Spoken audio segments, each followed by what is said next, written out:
I'll never smoke the dizzy, but we can always share some ditsies. It's just a cup in time. This song doesn't have to rhyme. Life's all of us, not every moment we can be feeling fine.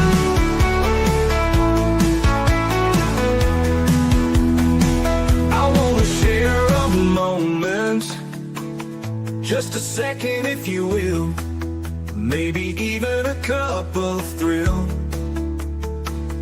We could share this performance. It's tea time, come sit with me.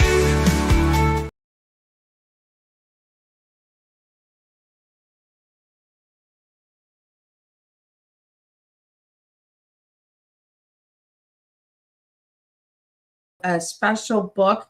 Oh, and we got some glitches, some wormholes. So if you see a black hole, just keep talking. We're going to keep it going. Good old technology, right? But before we get started, you guys know how Miss Liz rolls. We're going to get you guys over to Facebook, LinkedIn, Instagram, TikTok, Facebook, YouTube, all the podcast apps out there that are available to you. Give those a like, follow, subscribe, and share these tea times because they do make a difference for the guest and for people who resonate with the stories that are shared on Tea Time. So let's get started with the disclaimer, and then I have a beautiful intro, and we're going to get Matt Melvin in here, and we're going to share his tea, and his tea tonight is survivor, competitor, and ambition. That's the tea we're serving in the house of Miss Liz tonight. Disclaimer for Miss Liz's Tea Time live show. Miss Liz's Tea Time is a global platform dedicating to sharing real-life stories, diverse perspectives, and meaningful conversations that inspire awareness, healing, and connection. I'm Miss Liz is going live using StreamYard. Before leaving a comment during the live broadcast, please grant StreamYard permission to display your name at StreamYard.com.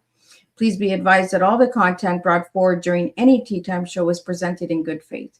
However, discussions may include opinions, beliefs, and perspectives that do not necessarily represent the views of Miss Liz or the Tea Time platform. Information shared by guests is based on their own experience and is perceived to be accurate at the given time of airing. All guests, viewers, and participants are responsible for using their own judgment when considering action or decision that may relate to these discussions. Some episodes may cover sensitive topics, including but not limited to trauma, abuse, grief, mental health, and other emotionally triggering subjects. Listeners and viewers' discretion is strongly advised. Tea Time with Miss Liz is an open discussion forum designed to offer insight, inspire awareness, and create connection. It is not a substitute for professional, medical, legal, or therapeutical advice. If you require professional support, please seek assistance from qualified professionals or trusted resources in your area. If you have any questions regarding this disclaimer or the content of the discussion, you are welcome to contact me, aka Miss Liz, directly at bookingmissliz@gmail.com or visit my link tree at Miss Liz's Tea Time. By choosing to participate in, comment on, or view these live shows, you acknowledge and accept this disclaimer. Your participation is entirely voluntary. I, Miss Liz, welcomes you to join the conversation with an open heart, and if at any time you feel this platform is not right for you, I respect your wishes and decision and welcome you back whenever you are ready. Tea Time with Miss Liz is serving truth and awareness one cup at a time. Well, welcome to Tea Time with Miss Liz, where we talk about real life, real consequences, and real transformation. Today's guest brings a story that challenges the way we look at mistakes, justice, and second chances. Please welcome Matthew Melvin, author of Bullied Behind Bars, A Gay Christian Goes to Prison. Matthew's journey is one marked by misunderstanding, adversity, and the consequences of choices made in a world that did not always make room for who he was. Growing up feeling different and later receiving an adult diagnosis of autism, Matthew struggled to find belonging after becoming involved in a criminal activity and serving time in a federal prison. His life took a turn that forced him to confront hard truths about responsibilities, identity, and redemption. Through his story, Matthew speaks about bullying, incarceration, the challenges people face after prison, and the importance of compassion and accountability. His message is not about excuses, it's about awareness, growth, and making sure others do not walk the same difficult path. So grab your cup and lean in. Today's Tea Time is about hard truth, second chances, and the courage it takes to rebuild a life. Let me get Matt in here. Let's spill some tea together. Welcome, Matt. Thank you so much for having me on the show. It's a real pleasure. It is a pleasure to have you here as well, Matt. So, Matt, who were you as a little guy and who are you now? I was bullied throughout almost all of my childhood. I grew up in a family where we were taught that emotions were not to be presented to the outside world. They were to be hidden, repressed, and denied, stuffed. Suck it up, buttercup. Real men don't show emotions. And as a result, here we are today. So, Matt, who are you today? And then we'll get into your story. I'm a thriver, a man that's been through everything imaginable and come out a true Christian. If it weren't for my prison experience, I wouldn't have the strong discipline I do today in reading my Bible, praying, getting physically fit, fasting. All of those disciplines I learned because I spent a lot of time in solitary confinement. So, Matt, let's talk about your book and how the book started and all that good stuff. But let's go right to the beginning of the story on how you got to prison. The first or the second time? Oh, we have two times? Let's start with the first time. Yes. So the first time was in 2004. I worked at a car dealership, Freedom Nissan. They didn't pay me my commissions. As a result, I impulsively chose to try to sell one of their cars, got caught, went through the traditional court instead of going through the mental health court. Judge Jeffrey Crawford and Bob Wolford both decided I didn't meet the criteria. I did 18 months. When I came out, I couldn't pass a background check. As a result, I used other people's information to get a job. I did the work.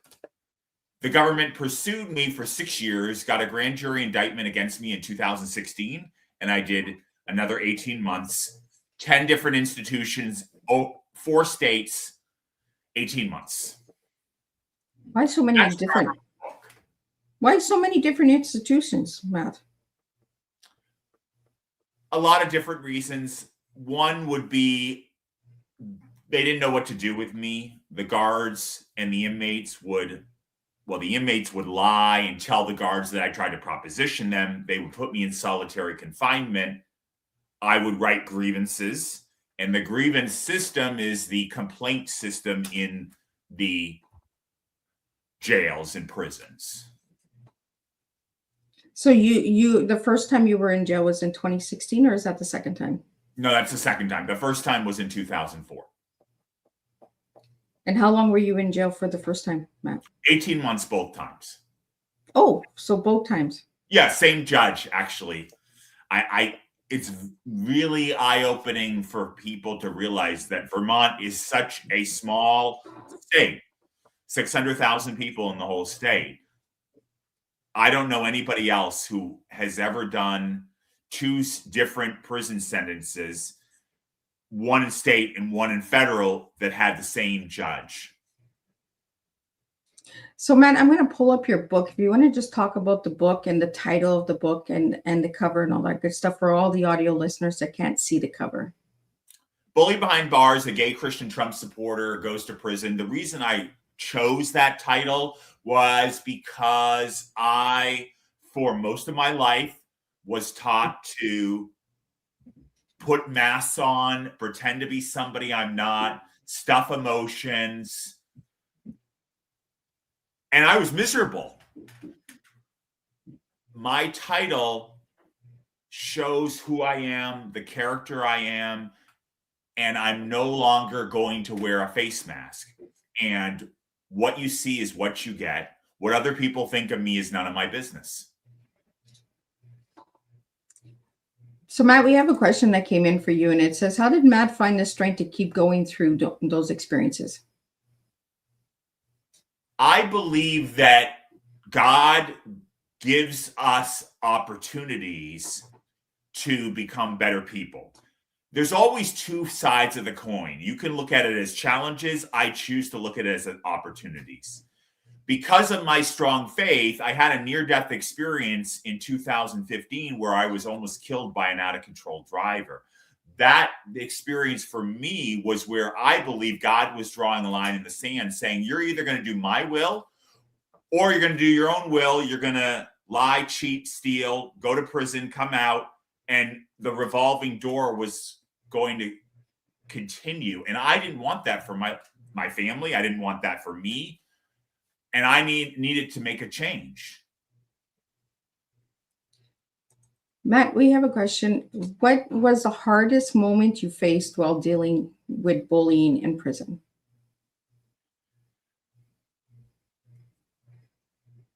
Like I mentioned, a lot of the inmates would lie to the guards and tell them I tried to proposition them. At one point, they actually put a big table in front of my cell door.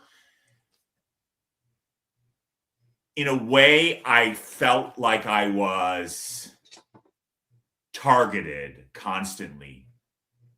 I used that as ammunition to become a better person, to get stronger in my faith, to read my Bible,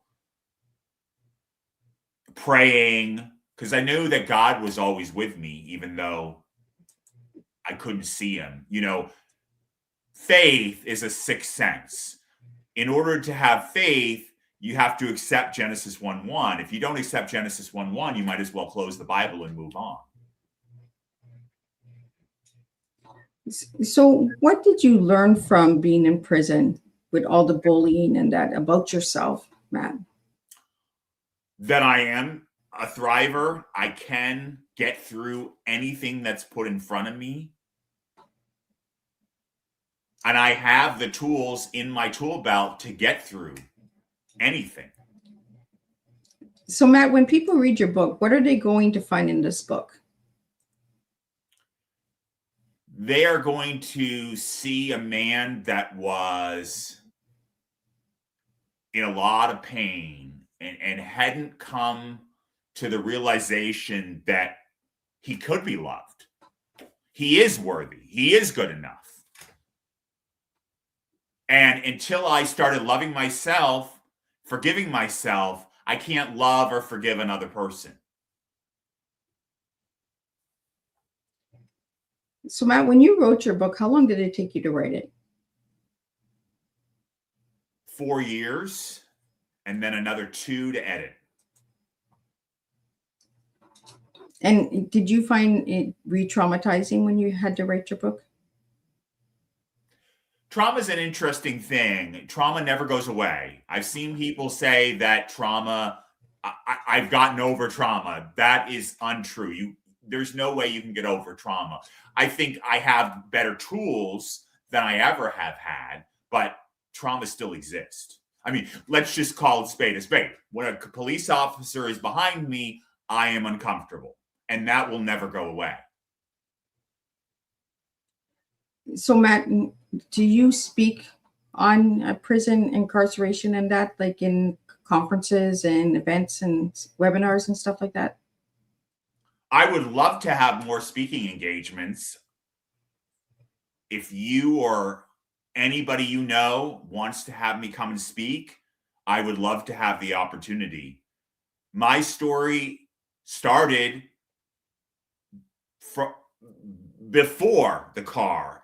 It started with speeding, walking out of restaurants without paying, driving off without paying for gas. Because those issues were not dealt with properly, it accelerated. If you or somebody you know is engaging in small level crimes, marijuana use, other small level petty crimes, those will accelerate if it's not dealt with properly. So you started off small and then you went to the big. Yes. So what age were you when you started off small, petty crimes? 20. So what was it that you were seeking at that time, Matt? Validation, seeking approval.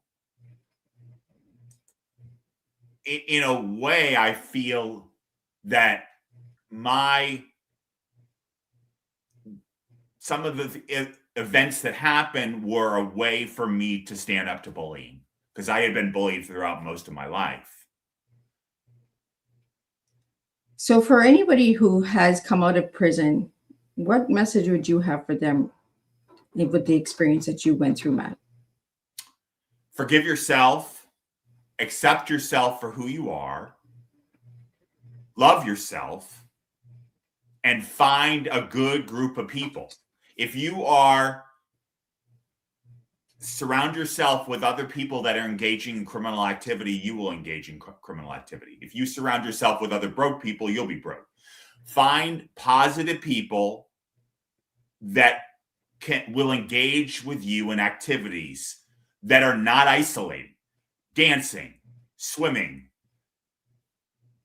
cooking, gardening. All of these activities help you move your body.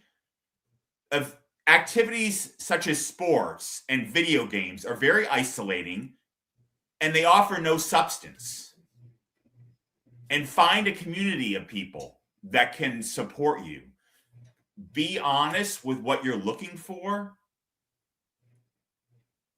That way you won't get hurt on the back end if you're honest on the front end.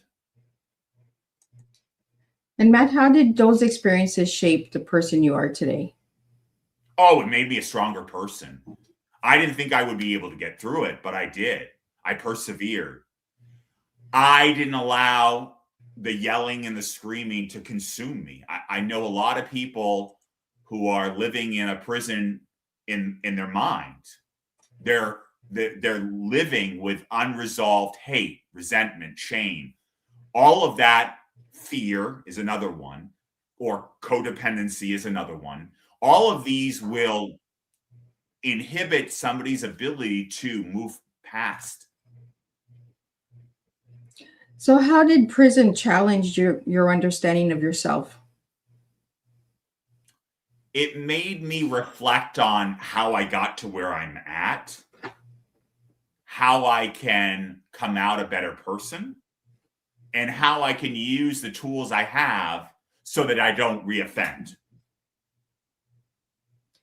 And what was going through your mind when you made the decision to change your life? I had a near-death experience in August 2015. I was almost killed by an out-of-control driver. And I believe that's the time that God was drawing a line in the sand, saying, you're either going to do my will or you're going to do your own will. You're going to lie, cheat, and steal, go into prison, come out, and it was going to be a revolving door. And I didn't want that. I was a lukewarm Christian for almost all my life. I was going to church on Sunday and then going back to my old life, being dishonest and stealing and manipulating people to do what I wanted them to do. In order to be a true disciple of God, I had to get my life aligned with God. Similar to when you go to get your car aligned with the manufacturer, that's the way everybody has to do it. So you had a life alignment. Not 90% obedience is 100% disobedience. So for you, it was a life alignment. Yes. And what does taking responsibility mean to you today, Matt? Admitting what I did, forgiving myself, apologizing. It goes back to Bill's big book, the 12 Steps of AA. You may not be an alcoholic. I'm not an alcoholic. But all of those steps are true in any addiction that you may have, or any mind-altering substance that is taking over your life. So even fear, codependency, that can all apply. When you hear the word responsibility, what do you think of, Matt? Taking ownership for how I got to where I'm at. Using I statements, not using you, we, they statements. Because those remove complete responsibility from the individual. We have a question that just came in. I want to get it out to you. What motivated you to write Bullied Behind the Bars and share your story publicly? I had inspiration from a man named Louis Zamperini, who went through a lot. He was in World War II. He was beaten by some Japanese captors. One of those, I can't remember what his name was, but it doesn't really matter. But Louis had he was spinning out of control when he got home. He was drinking, and the only thing that got him through was his wife convinced him to go listen to a Billy Graham talk.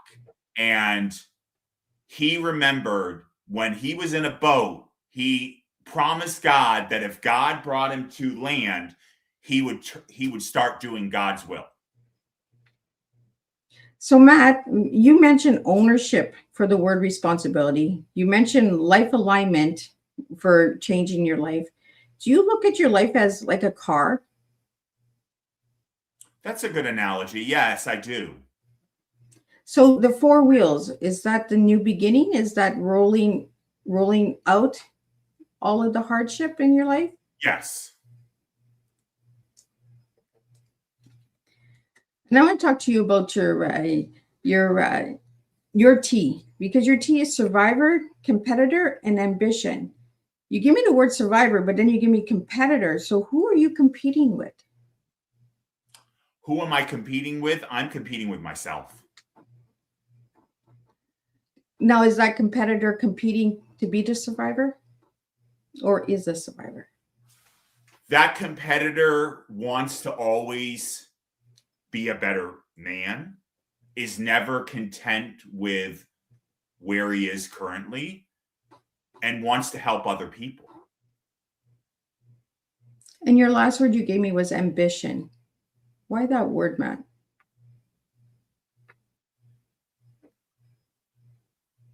To help other people to become a better man.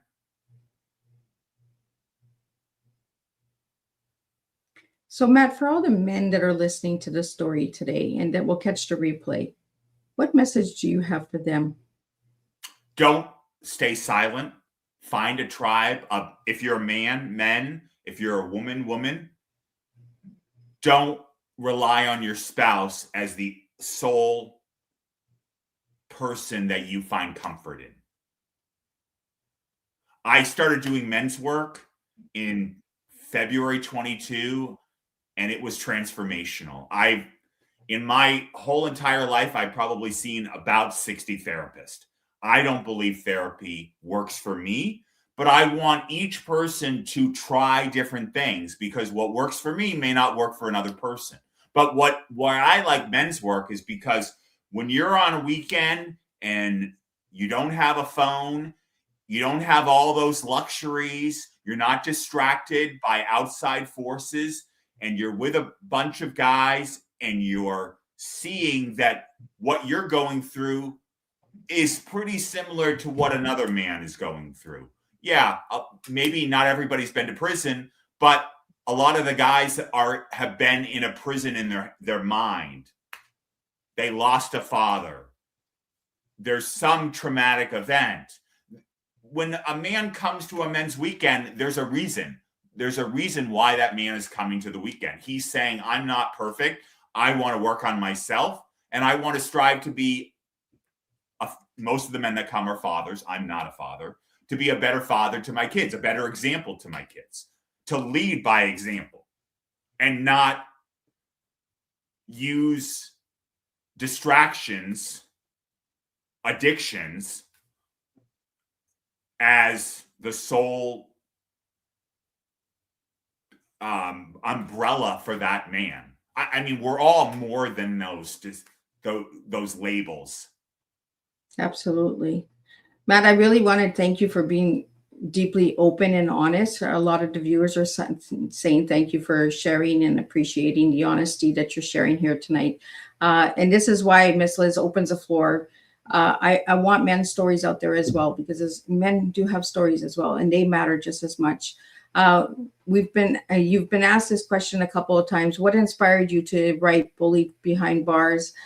We have viewers that are coming in, and you've already answered that, but if you'd like to quickly just answer that again for this viewer out there, what inspired you to write the book? I didn't want to have anybody go through what I went through. I had several inspirations. Louis Zamperini was one of my major inspirations. Anne Frank was another major influence. I had the honor and privilege to meet Angela Lansbury in 2019. That was also an inspiration for me to write my book. Amazing woman. If you listen to what she says, and I remember a distinct interview where she said that most people find life to be very, very difficult. So Matt, I want to talk to you because you were diagnosed at an adult age for your autism. What age were you when you were diagnosed? I'm sorry, say that again? What age were you diagnosed for your autism? 5. Oh, at 5? No, 25. Oh, 25. Yeah. And how did that affect your life? It didn't, I don't think it really had much of an effect. I knew I was different. I knew I had a hard time making friends. I felt like I was an outcast. I was overweight. That was a huge reason why I was bullied throughout most of my life, was because I was overweight. And until I started exercising, getting in shape, I really became a better man, because in order to be a true disciple for Jesus, in my opinion, you have to be in shape. You have to lead by example. Did you hear that a lot growing up, lead by example? Yes, absolutely. Who'd you hear it from? Mentors, teachers. Did you hear it from your father? My father is a pushover. My parents are both very codependent, and I never want to be in a relationship of codependency.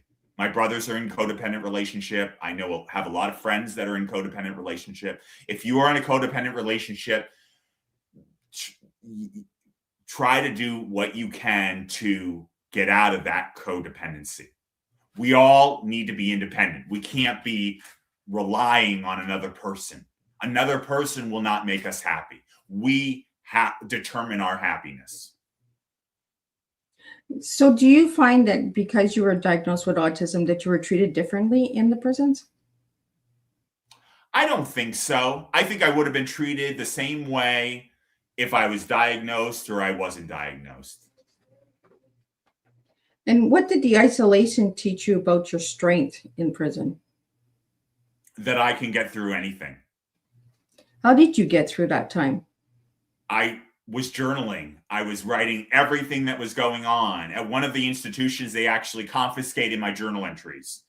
I was a threat.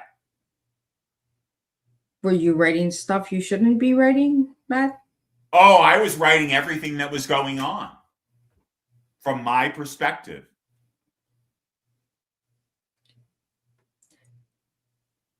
And how did your faith evolve during incarceration?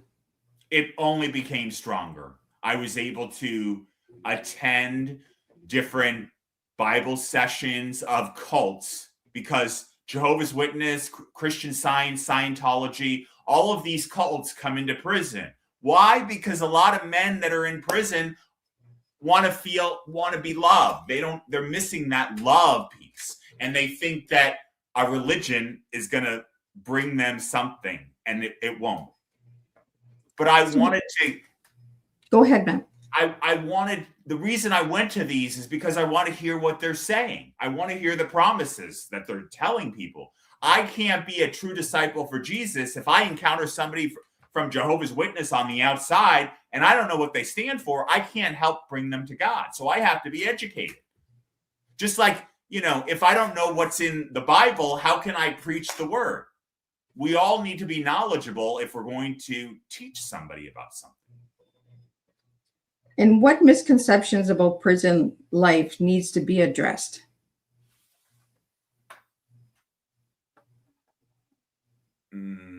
That the food is good, the food is gross.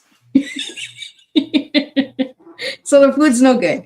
So what other misconceptions? are people that think they know about prison but haven't been to prison and you think they should know? Shows like 60 Days In sensationalize what the true prison experience is. It's a terrible experience. And it's a very different experience when the cameras are on versus when the cameras are not. I mean, Sure. let me back up for 1 minute. There's always cameras. There's cameras everywhere in an institution. What I'm saying is the film cameras. So, Matt, did you find that you were being watched in prison? Oh yeah. I mean, when I was in solitary confinement, there was a camera in my cell. So, Matt, I'm going to start talking about the heavier stuff. So I'm just going to put a trigger warning up because your story is deep in the book.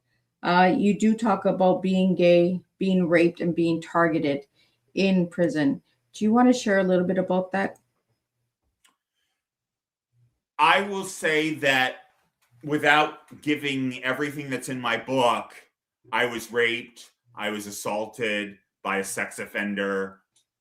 A lot of the units that I was put in were supposedly mental health units, but they really were sex offender protection units. So that was another challenge, is I would get labeled as a sex offender when I'm absolutely, I abhor sex offenders. So Because you were put in those ones that were for I sex. was put in mental health units because I have a mental health disorder, or I hate to use the word disorder, a mental health diagnosis.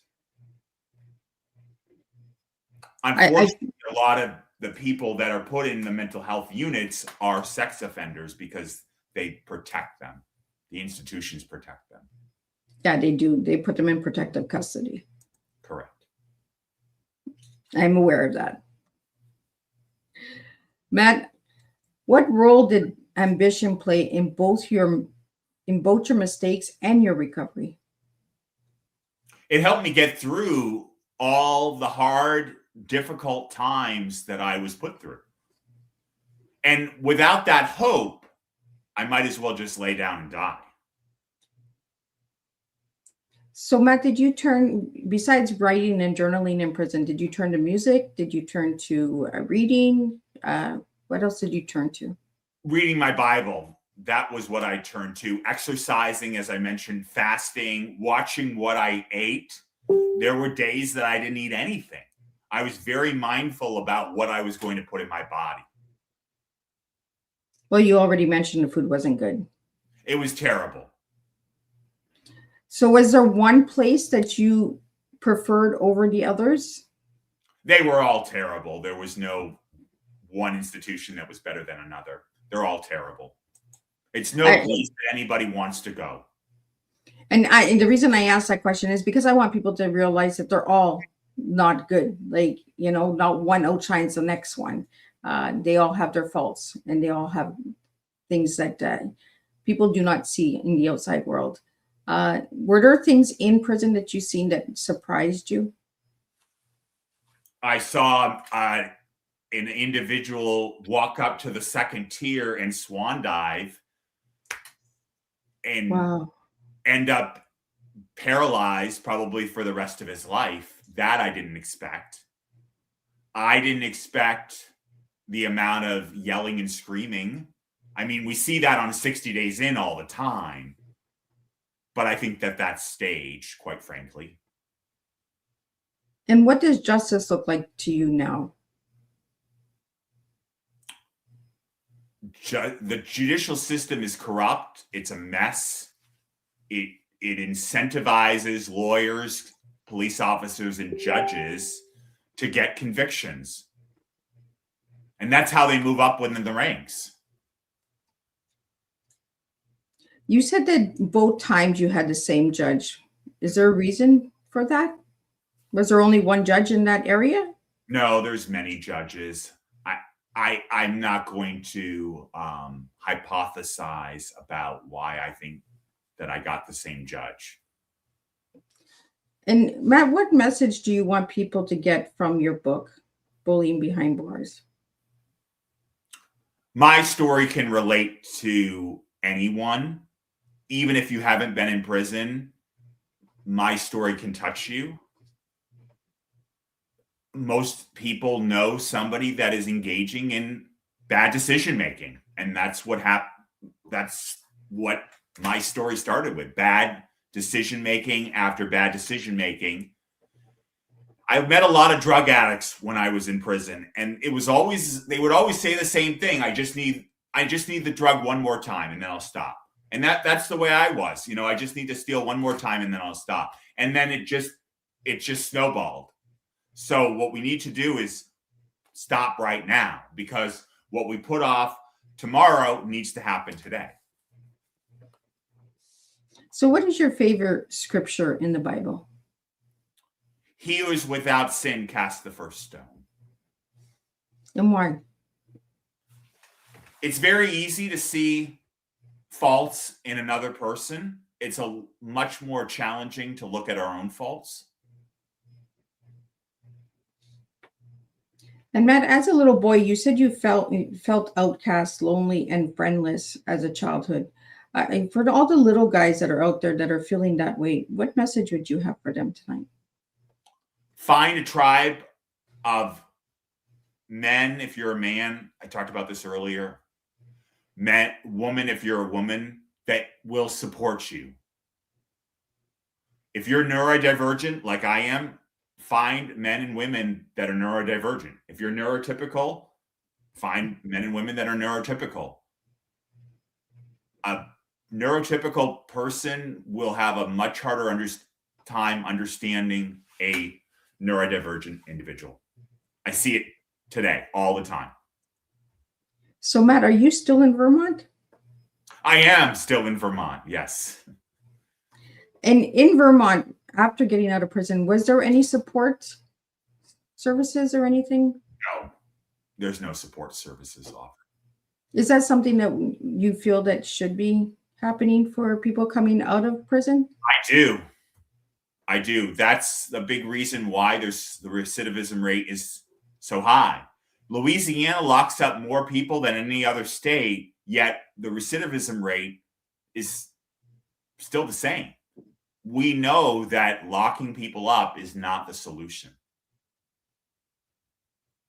Do you think by writing your story and sharing your story tonight, you'll have other men come forward and share their story as well with you, Matt? I want people. Reach out to me, bulliedbehindbars@gmail.com. You can follow me on Instagram, Bullied Behind Bars. X, Bars Bullied, Matthew.Melvin.5621 on Facebook. Talk about what's going on. Don't isolate. Find activities that you can engage with other people. Matt, I'm going to pull your book up again. If you just want to share with the new viewers that are coming on a little bit about the cover.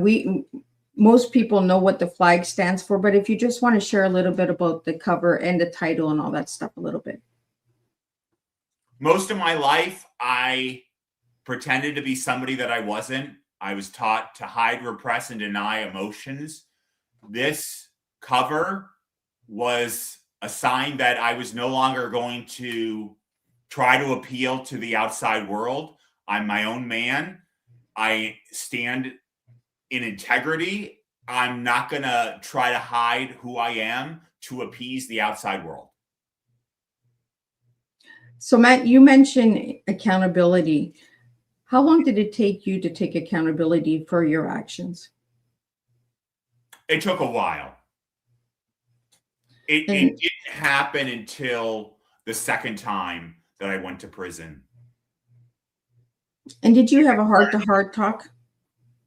I started writing my book. That's where I started taking responsibility for my wrongdoing. So did you have a heart-to-heart talk with your inner child when you wrote the book? Yes. And what did Matt say to that little boy? I love you. You're needed. You're valuable. I care about you. You're worthy. I forgive you. Forgiveness is a huge piece of my story.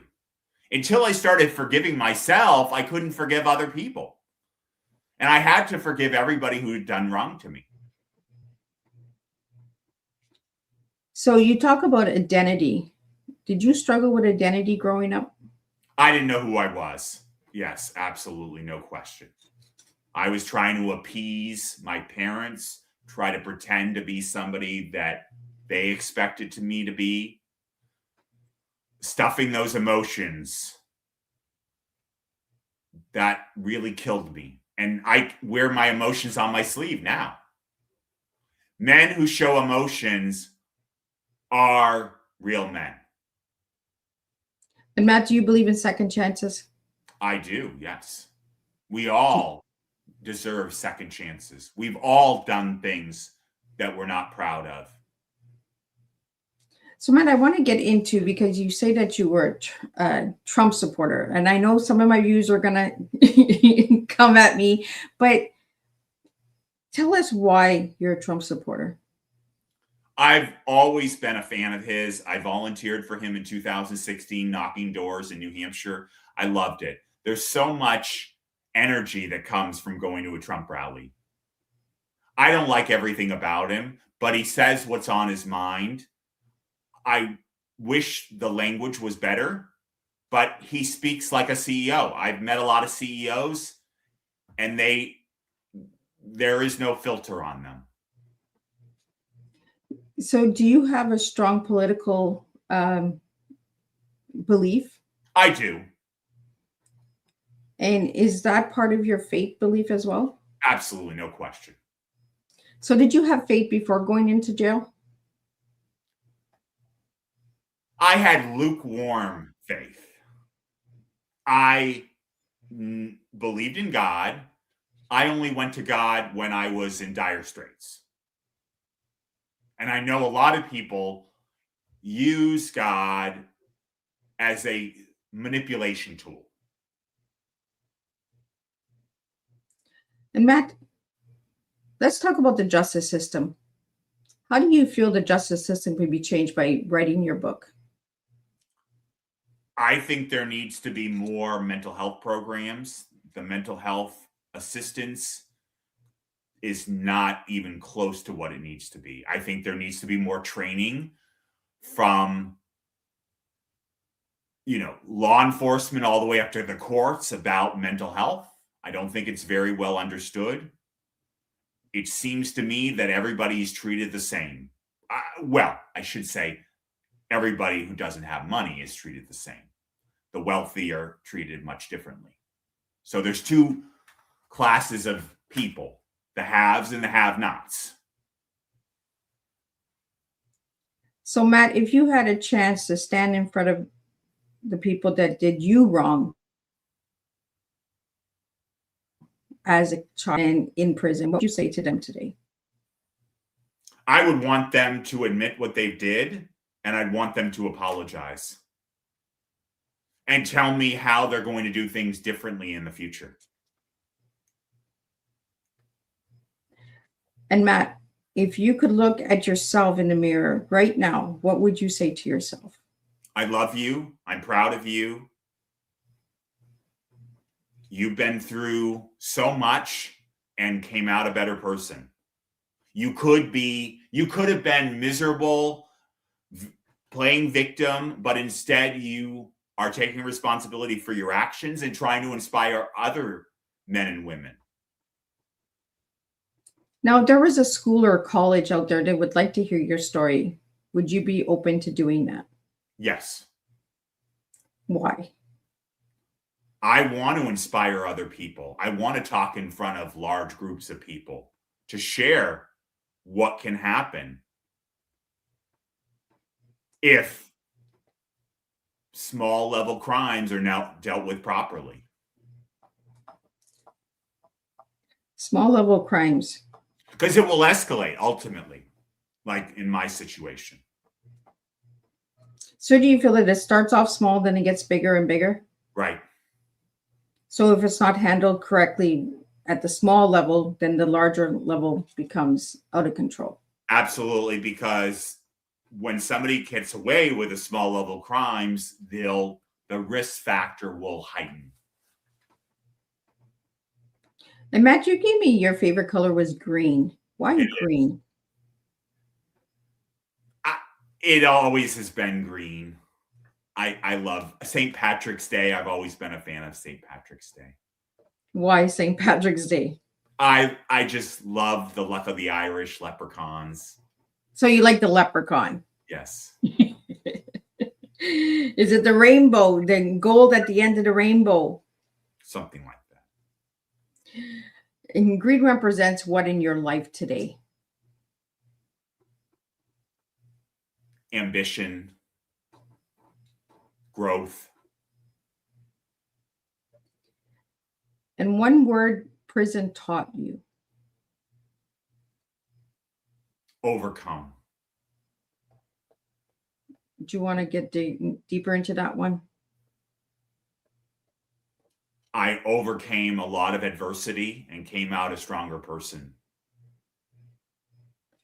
And the toughest day, what kept you going?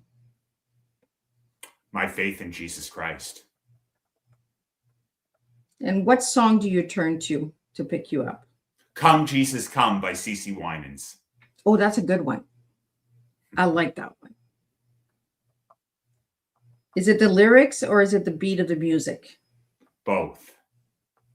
That is a good one.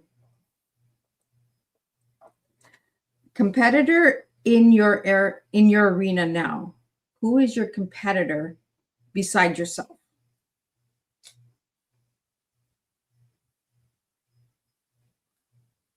Other men and women that have gone through what I've gone through. And finish this. Persistence means Never giving up.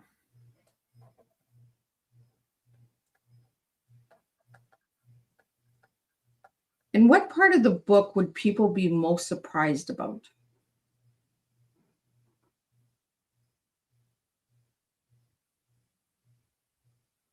Oh, did you freeze up, Matt? No, I'm thinking. A lot of people blame God when things don't go their way and don't understand that because I may pray for something and I don't get it, that doesn't mean God isn't there. And the first step, the most important, because there's 5 types of prayer, and the first one is thanksgiving. We need to be thankful in everything that we do. Thank you for the sunshine. Thank you for, and the small things, you know, when you're in prison, you don't realize, you know, having the window, being able to walk outside. You don't have those luxuries in a prison. So what are the other 4 ones? What are the other? You said there was 5? Oh, praise, rejoicing. All of those are really, really important. Now, if I give you the word transformation, do you feel you're going through a transformation right now, Matt? I'm always going through a transformation. I know a lot of people say I've been with my partner for 15 years and that partner isn't the same person they weren't 15 years ago. Of course, we all are transforming. We're all different people than we were. And when you hear the word redemption, what does that mean to you? Coming back from a place. And what place would that be? It may not be a good place. So Matt, let's go back to that car. We're going to go right back to the beginning. We're at the end, almost at the end of the show, but I want to talk to you about that car because you mentioned ownership, life alignment, and we went back to the tires and the movement and that. What car got you in trouble so you can stay away from that kind of car again? It was a Mitsubishi Galant. And what did that car teach you? That car taught me that I should never work in a car dealership. Do you have a car today? I do. Is it that car? It is not.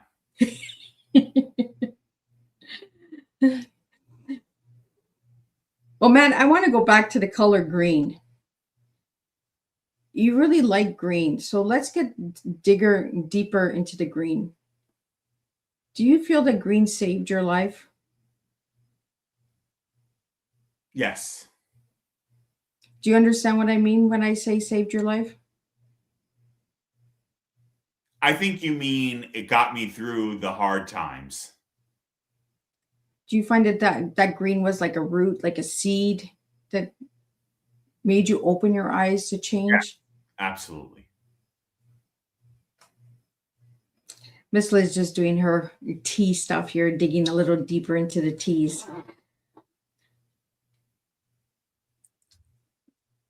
Today, Matt, what are you doing to try to live and survive? Talking to folks like yourself, your audience, other audiences, to try to inspire people to become better people, to get out of victim mode, to take responsibility for their actions, love themselves, forgive themselves, and forgive others. And find activities that are fun and not isolating. And Matt, what are you doing for fun these days? I'm an ocean swimmer. I love going way out deep. You want to share a little bit about that? Ocean swimmer. I've never had an ocean swimmer on Teatime.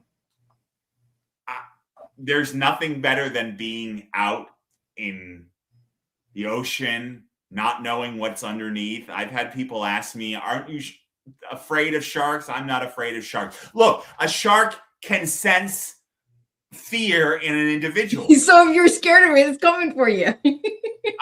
I'm not scared. Fear has never been something that has ever been a problem for me. I am fearless. If I wasn't fearless, I wouldn't have had these examples that I mentioned. I've driven 130 miles an hour on the highway. I think it's cool that you're an ocean swimmer. I've never been in the ocean, so maybe one day I'll get in the ocean and I'll swim. It's amazing. It's freeing, but it's a skill. Swimming in an ocean is very different than swimming in a pool. Two different skill sets. And Matt, what feedback are you getting from people who have read your book? Most are pretty positive. Do you feel that we need positive and negative feedback in order to grow? I think we need constructive criticism. Have you gotten some of that? Oh, I get it all the time. So, Matt, do you have any plans of writing a second book? I get that. I ask that all the time. If you follow me on Instagram, you can find all of my poems are there as well that I've written. I don't know if I'd write another book. It's an arduous task. It's a very, very difficult, because once you write something, it's out on the internet for forever. Don't we know?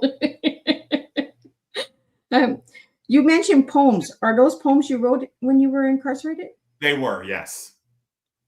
Have you ever thought about publishing those? Maybe. That might be a second book that's coming. Maybe. So do you have any plans for the future? Anything you'd like the viewers to know? I am going where God shows me to go. I spent a lot of time most of my life trying to use God to benefit me, and now I'm aligning myself with God. I find that when I allow the Holy Spirit to lead me, the decision making is much better, and it gets me to where I need to be. When David and Eve sinned, they were both idle. They were doing things that they shouldn't have been doing. They were bored. Eve should have been with Adam. David should have been out fighting in the war. But instead they were sitting, David was with Bathsheba.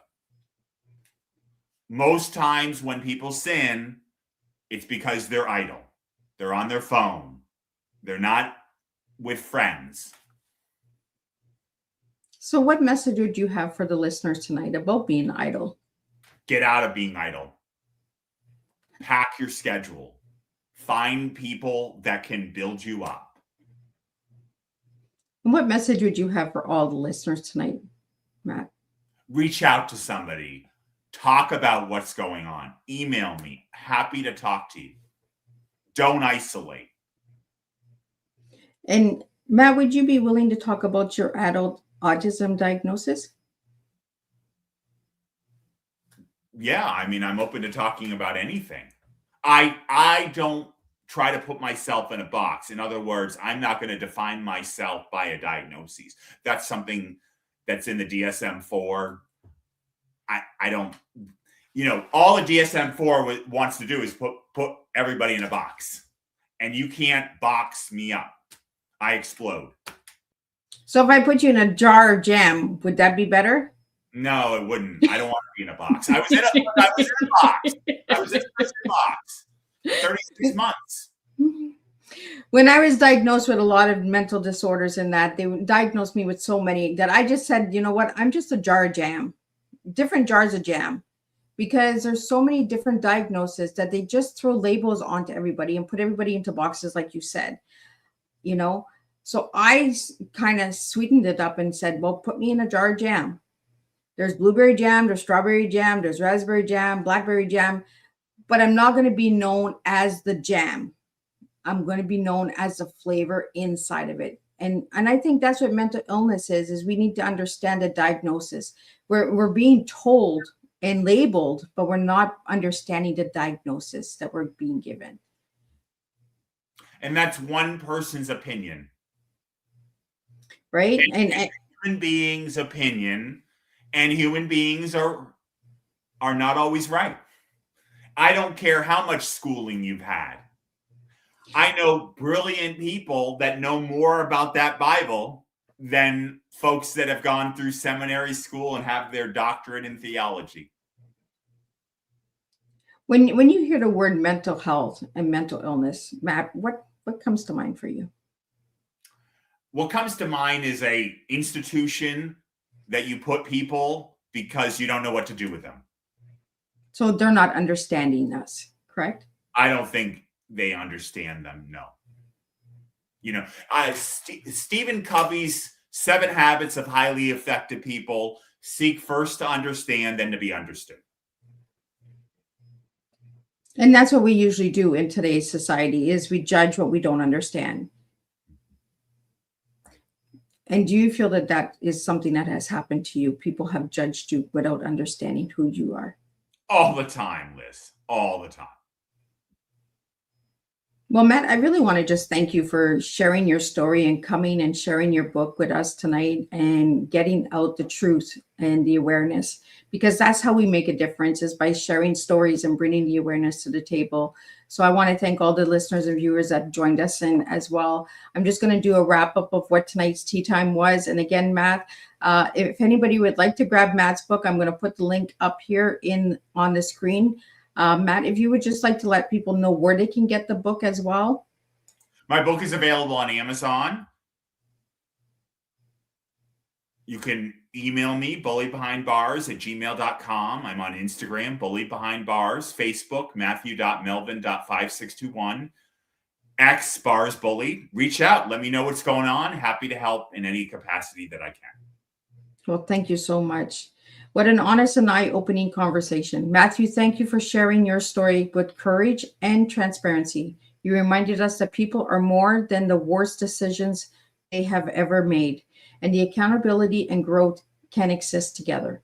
Tonight, we were reminded that the justice system, life challenges, and personal struggles can shape people into powerful ways. But what mattered most is what happens next, the willingness to learn, to change, and to take responsibility for the future. Your story encourages others to reflect on their own choices, to extend compassion where it is needed, and to believe that transformation is possible even after the hardest chapter. To everyone listening, may you leave this tea time thinking deeper about empathy, responsibility, and the power of second chances. Until our next cup, share, keep choosing awareness, understanding, and the courage to grow. And I'll see everybody next Tuesday and next Thursday with 4 new tea times, and we'll do this all over again. So thank you all for joining me tonight on Tea Time.